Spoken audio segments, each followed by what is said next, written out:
Now today we'll be replacing a front strut on a 2010 Subaru Impreza. 135,000 miles, starting to leak some oil, so certainly needs replacement. I have a KYB strut, so we'll show on how to remove the entire assembly, transfer everything over, reinstall it, and you'll be in good shape. Now before we jack up the vehicle, there's a locking nut underneath this dust cover. So just peel this back and you'll find a 17mm nut. Just loosen it up, maybe one turn, that's it. And you'll see later on why this makes a very big difference. So again, 17mm. There we go. And that's good.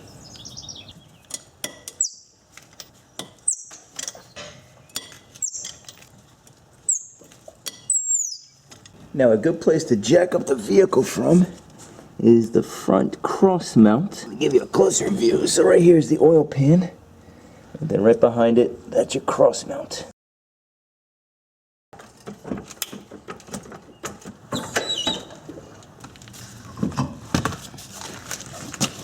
Now before we start removing parts, I want to keep the alignment intact. Now to do that, I'm just taking some paint. I'm going to mark up the body of the strut along with the camber. That's this one, the camber adjustment bolts. Just quickly clean it off here so we have a nice surface to adhere to.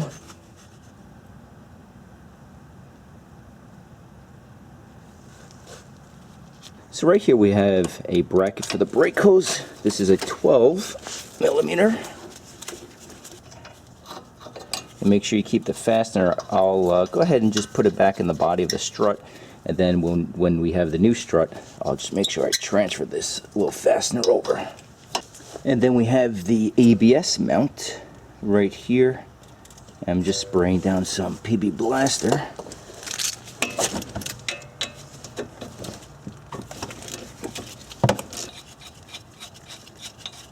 And then I'm just going to quickly spray some PB Blaster here.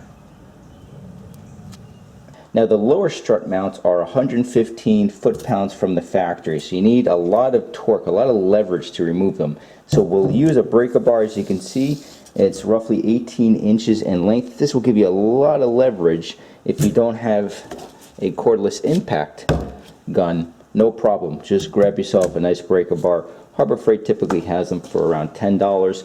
And again, in this case, they're 19mm bolts. Okay, so again, 19mm. Breaker bar. Here we go.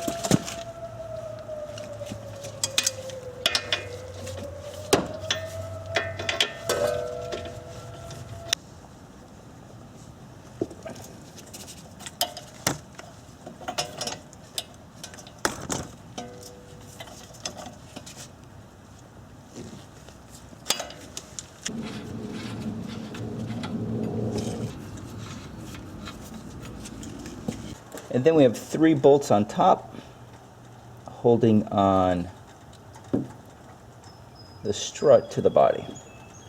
These won't be too difficult to move. They're typically around 15-20 foot-pounds.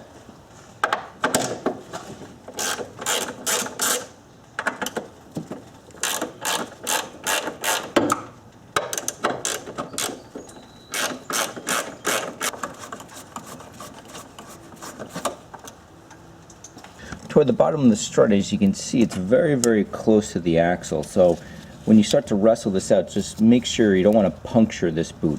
It's very, very strong, the boot. It's very durable, but that's the last thing you need. The other thing is, on the factory, at least on this Impreza, the top bolt does have a washer, the bottom does not. So if you don't see a wash on the bottom, don't worry about it.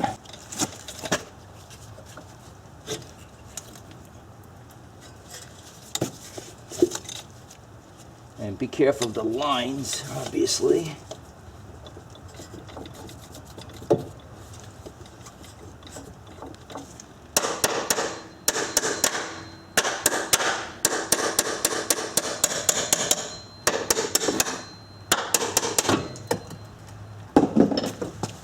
And I'll show you where I tapped it from in a moment. Let me just get this out here. Okay, there you go.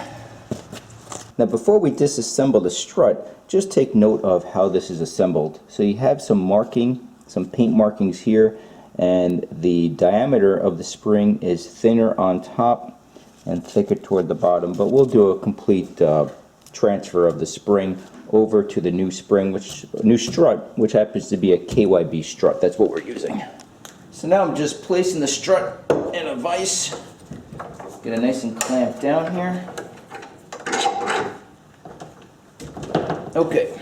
So now we're going to use a compression tool set. The whole point here is you want to take the compression off the spring so you can take the compression of the spring so you can take the top mount off. Very simply, these just fit over the spring. You just push back these safety pins. Okay, so you push them back so both ends could fit over the end of the spring and have them 180 degrees apart. Okay, so one here, one here. Sometimes a little tricky to get on, but that's the whole point here. So just to quickly show you on how I have this, again, you just place the tool over the spring and put down the safety pin. Same on this. Once you place it over, press down. I have another one on the bottom, and then you just slowly turn both ends, and it will compress the spring, hold everything in place so we can take off the top.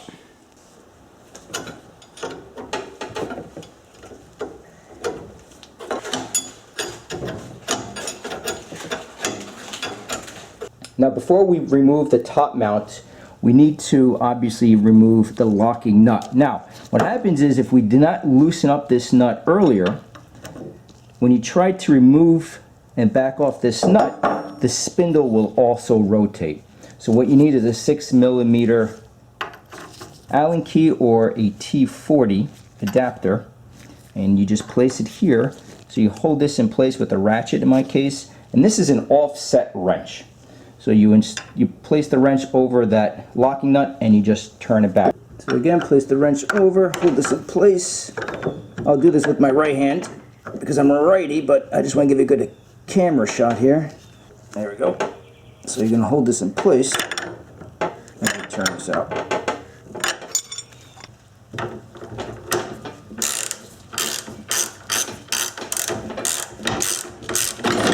Okay. Let me just get a little organized here.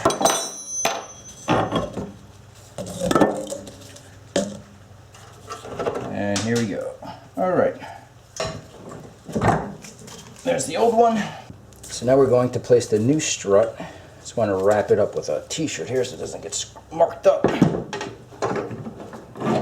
And if you're curious about the vise, it's a Harbor Freight vise. And this is the smaller one. I believe this is the 4-inch. And if I remember correctly, they make a 6-inch too. This is just the smaller version. Does the job perfectly well.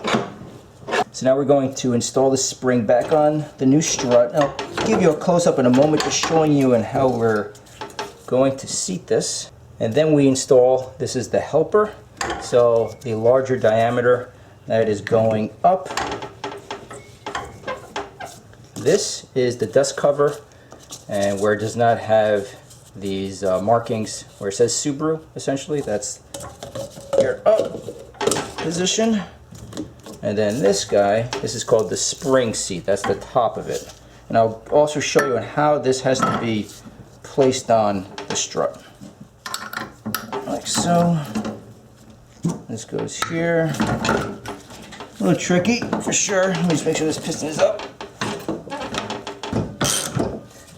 And again, this locking nut is 40 foot-pounds from the factory, so it needs to be pretty tight. So it's starting to rotate. I'm going to place this in here. And here we go.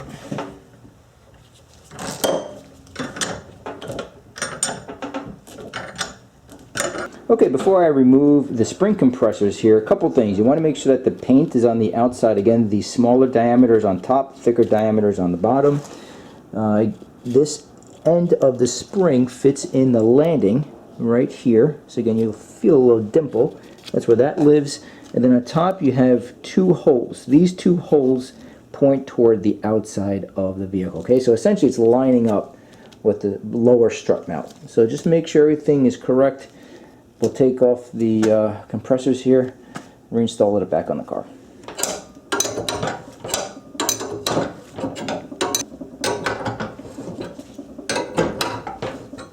And as you can see from the old strut, if I press down and compress it, there's no rebound. Very, very slowly, so this thing really is shot. Not bad after 9 years and 135,000 miles.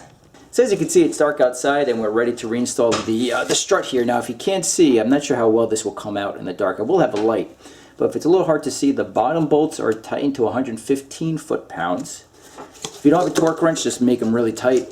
The top ones, only around 15-20 foot-pounds at most, okay? Okay, so I have the paint at the 12 o'clock. Tie this down. So hold this down and just turn the nut.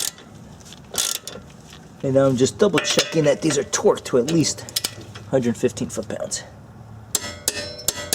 Okay. Okay, so these are tying down, so let's go ahead on top of the strut tower.